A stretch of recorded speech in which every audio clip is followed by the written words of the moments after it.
Alfredo sauce and one with carbonara sauce. And at the end, I'm going to decide which one tastes better. And I'm going to take you through the entire journey of how we made both of the sauces. So let's get started. Also, all the measurements will be in the description if you'd like to follow along. Okay, so we will be starting by making the Alfredo sauce.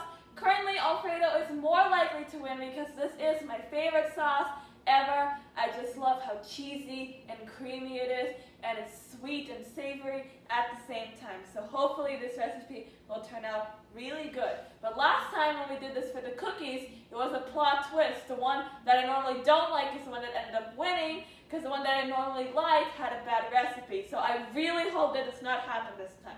So we're going to trust this recipe. So the first step to make your Alfredo sauce is to take your butter and your heavy whipping cream and put it in a saucepan on low heat for 2 minutes. Alrighty, so this is what your saucepan should look like once your butter and heavy whipping cream has simmered after 2 minutes. So it ended up taking longer than 2 minutes, around 5 minutes before it started simmering. So just make sure that your butter and heavy whipping cream are simmering before you move on to the next step.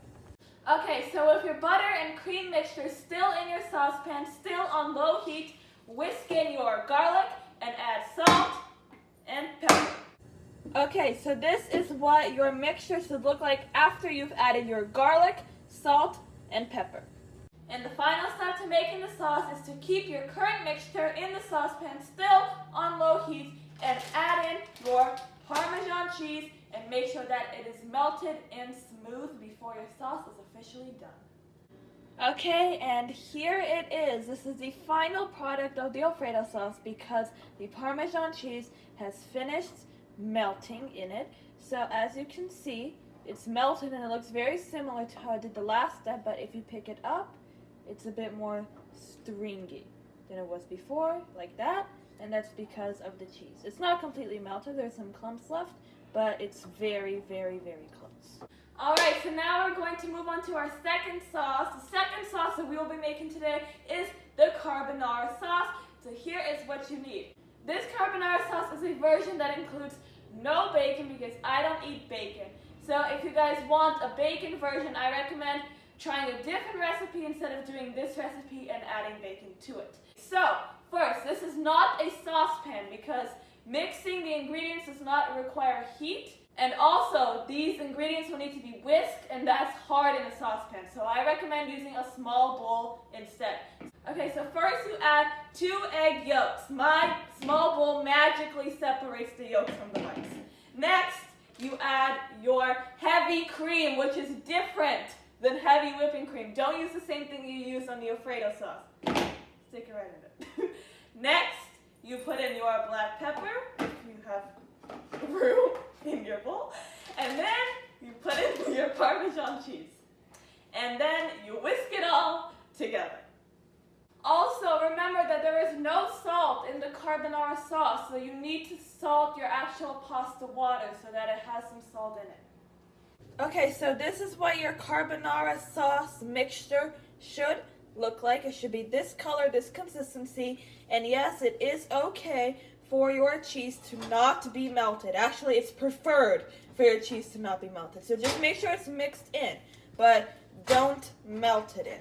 So this is the officially done carbonara sauce. Okay, so both of our sauces are now done, so now I'm going to teach you how to pour them into your pastas correctly.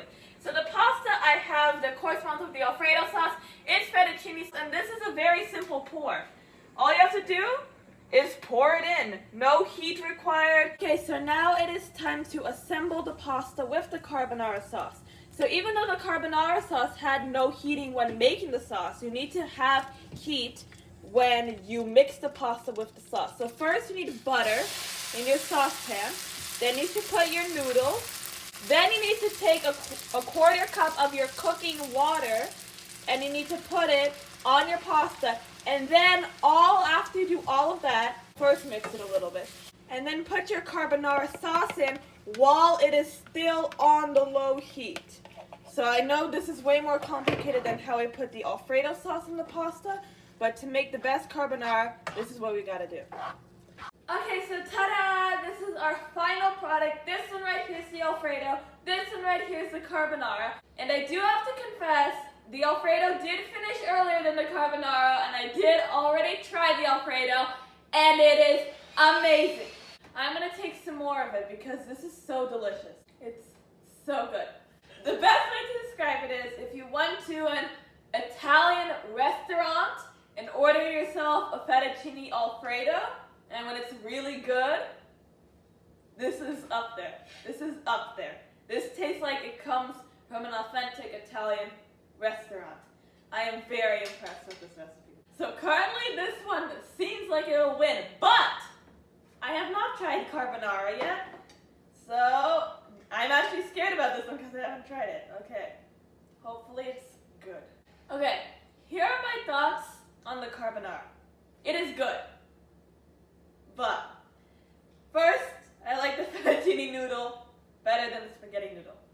Second, Alfredo has, I think, at least 5 times more flavor than this does.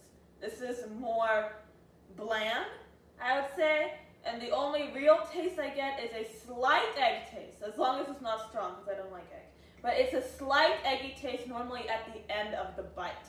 So I would still eat this, but is it 5-star? No, it's 4. So I have to give the winner to Alfredo because it's hard to find carbonara recipes in America. I've definitely had better carbonara than this.